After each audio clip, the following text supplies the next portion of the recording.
खुलुमबाय। रिलाइभ निउज 24 नि स्टुडिअ'आव रादाबखौ फरायदों आं अनजु ब्रह्म। दिनैनि गाहाय रादाबफोराव दं। बुहुमनि दाब दाब जायगायाव क्रिसमास फालिदों। 2018 मायथाइनि एपिएससि आनजादनि फिथायाव सा 7 बर' फिसाफोर। तामुलपुरनि फुखुरिपाराव गुलि गावग्राफोरखौ हमनो मोनबाय। काश्मीराव साथाम CRPFनि जिउ खहा। बिटिआरनिफ्राय गामि दानख'नाय सोसननायनि आर'जखौ 15 जानुवारिसिम गथायनो हागोन। दानिया आबुं रादाब। बुहुमनि गोबां जायगायावनो जिसु ख्रीष्टनि जोनोमनि रंजाथाइ हिसाबै दिनै गेदेर सान एबा क्रिसमासखौ फालिदों।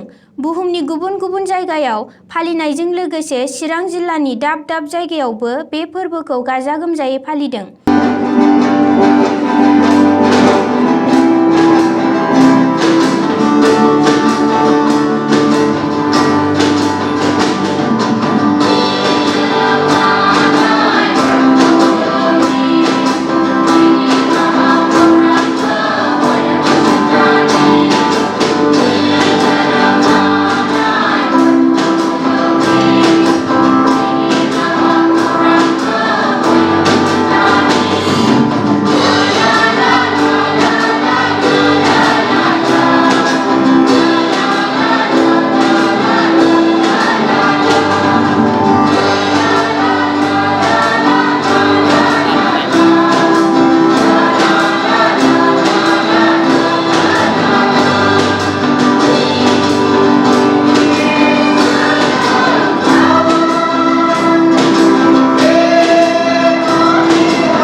चिरां जिल्लानि काजलगावनि गोजोनपुरि बेप्टिस्ट चार्चनि रिभारेन्ड दिनेश नार्जारिया बर'दिननि गाहाम हामलायथि हरनायजों लोगोसे जिसुआ सुबुंनि बासायगिरि होननानै बानबुंथि होयो। जिसु ख्रीष्टआ पृथिबीनि मानसिखौ पापनिफ्राय बासायनांगौनि थाखाय मानसि महरै जोनोम लाफैदों।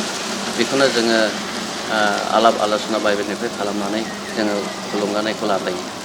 चिरां जिल्लानि बामोनगावनि बेप्टिस्ट चार्चनि पस्टार हरेन्द्र नार्जारियाबो गाहाम हामलायथि बावहरनायजों लोगोसे जिसुनि गाहाम रादाबखौ बिलायो। 2020 मायथाइनि देग्लाय गोथार बर'दिन। 2000 बोसोरनि सिगां जिसु ख्रीष्टआ बे बुहुमावहाय मानसि महरै जोनोम लाफैदों। बिनि उद्देश्यआनो जाहैबाय बे मानसिया पापी। बे पापी मानसिखौहाय परित्रान होनो थाखाय एबा बासायनो थाखायहाय बेयो जोनोम लाफैदों। बामोनगाव चार्चआव आलासि महरै बाहागो लानाय एसिया एन्टिअ सेमिनारिनि बिबुंगोरा नयन नार्जारियाबो बर'दिननि गाहाम हामलायथि बावहरो।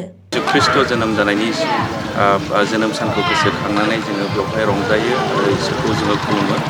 मानोना बेयो जोंनि खृष्टानफोरनि थाखाय बा जों साफ्रोमनिबो थाखाय दिनै जिसु ख्रीष्टआ दिनै संसाराव जोनोम जाबाय आरो बेनिखायनो जों जेरैहाय फोथायनायजों बासायजाबाय बिनि थाखायनो जोङो बे समावहाय रंजायो। बेनिखायनो जों साफ्रोमबो बर' हारिफोरनो आरो बे चेनेलखौ नायनाय साफ्रोमनोबो जोंनि अननाय आरो गाहाम अनसायनायखौ बे क्रिसमासनि मुङाव जोङो जासिहरबाय। हामबायसै। बर' बेप्टिस्ट ख्रिस्टियान एस'सिएशननि जोनोम जायगा थुक्राझार बेप्टिस्ट चार्चआव आलासि महरै बाहागो लानानै बर' बेप्टिस्ट एड एन्ड डेभेलपमेन्टनि आफादगिरि इनस कुमार बसुमतारिया रिलाइभ निउज 24 निसिम गाहाम हामलायथि होनानै क्रिसमासनि बयनिसिमबो गाहाम हामलायथि बावहरो आरो बर' बेप्टिस्ट एड एन्ड डेभेलपमेन्टआ गोबां समाजनि गोरिब आरो खहा जानाय सुबुंफोरनो अनसुंथाइ होदों होननानै रायखाङो। बिथाङा BBCAनि 1927 मायथाइनिफ्राय सुबुंनि समाजाव मोजां हाबा मावनायखौ गुवारै फोरमायो। बर' बेप्टिस्ट ख्रिस्टियान एस'सिएशननि लेङाइ आफादगिरि बिनय बसुमतारिया गाहाम हामलायथि हरनायजों लोगोसे बिफा जिसुनि बिहोमाखौ रायखाङो। हाबाफारियाव बाहागो लाफैनाय क'क्राझार कलेजनि बिबुंगोरा दीपक बसुमतारिया क्रिसमासनि गाहाम हामलायथि हरनायजों लोगोसे बिफा जिसुखौ बाख्नायो। क्रिसमासनि बे समाव आसामनि रायजो बेंगिरि जगदीश मुखी आरो गिबि मन्थ्रि सर्बानन्द सन'वालमोना गाहाम हामलायथि हरनायजों लोगोसे बे फोरबोखौ अराय बिदा फंबाय गोरोबलायनाय गोहो होननानै बुङो। 2018 मायथाइनि APSC आनजादनि फिथाइखौ मैया फोसावबाय।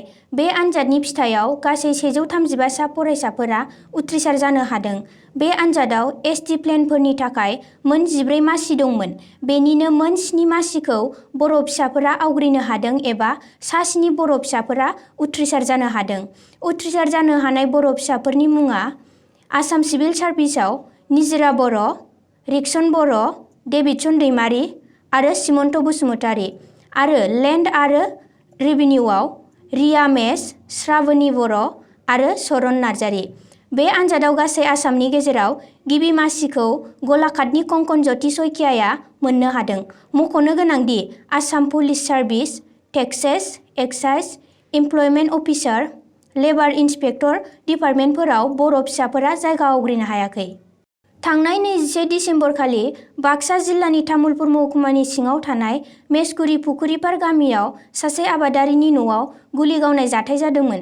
बे जाथायनि गुलि गावग्रा 3 सुबुंफोरखौ तामुलपुर पुलिस थानानि SI मनरन्जन मेथि आरो कुमारिकाटा आउटपस्टनि SI नीलबज्योति नाथनि नाजानायाव दायनिगिरिफोरखौ हमनो हाबाय। हमजानाय 3 दायनिगिरिफोरा माइनावपुर गामिनि बिक्रम औवारी 28 बोसोर बैसोनि, मेसगुरि गामिनि बिक्रम मगर 30 बोसोर बैसोनि आरो खालिपुर गामिनि राजु लिम्बु 28 बोसोर बैसोनि। बिसोरजों लोगोसे गंसे पिस्तल आरो गरथाम गुलि मोनदों होनना पुलिस बिफाना बुंथिदों। बिसोरखौ दा जेलाव लांबाय होनना मिथिनो मोननाय जादों।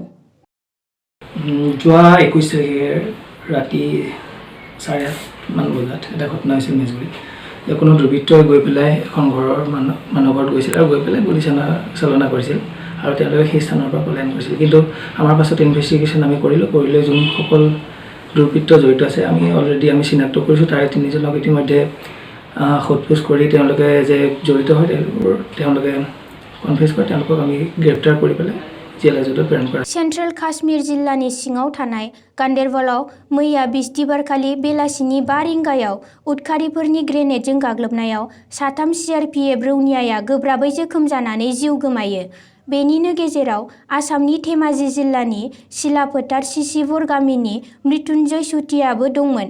मृत्युन्जय चुटियाया 25 बोसोर बैसोनिमोन। खुगायाव गोब्राबै जोखोम मोननानै गोजौ थाखोनि फाहामथाय मोनब्लाबो मृत्युन्जय चुटियाया देहा फाहामसालियावनो जिउ गोमायो। मख'नो गोनांदि मृत्युन्जय चुटियाया थांनाय 2017 मायथाइनि मार्च दानाव CRPFआव जइन जादोंमोन होनना मिन्थिनो मोन्दों। BTRनिफ्राय गामि दानख'नाय आरो सोसननायनि आर'जलाइनि खालारखौ फोसावबाय। बर'नि 3थि गोरोबथा बादियै जायफोरा BTRआव हाबनो गोसो आरो जायफोरा ओंखारनो गोसो बिथांमोनहा आर'जलाइ गथायनो हागोन।